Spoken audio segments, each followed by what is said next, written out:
Non è giusto. Dopo si chiedono perché non mangiano. Ci sarà una risposta. Quello che chiediamo è che sicuramente questa situazione si trova una soluzione. Adesso aspettiamo un attimo anche che ci diano delle spiegazioni e anche che ci diano indicazioni su come muoverci, perché sicuramente da parte nostra c'è la volontà di non rinnovare il pasto già a partire da giovedì.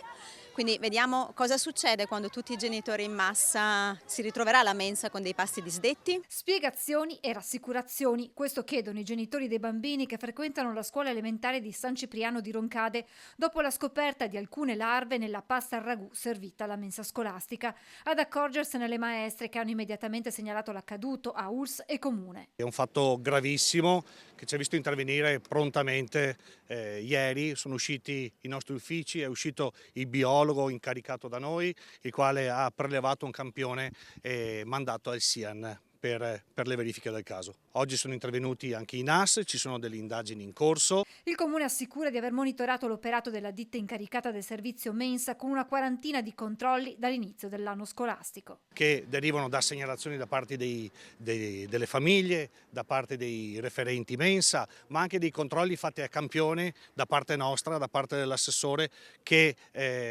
settimanalmente va a controllare all'interno delle mense qual è la situazione.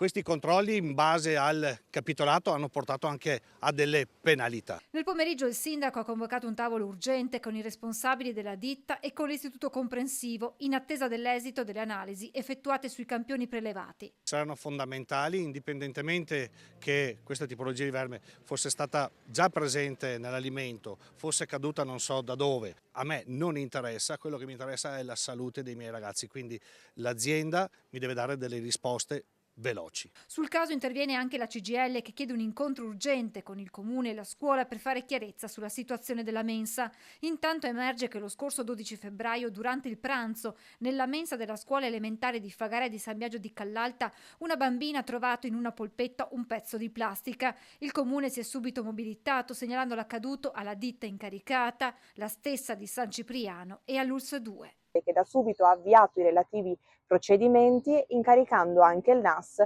delle opportune verifiche.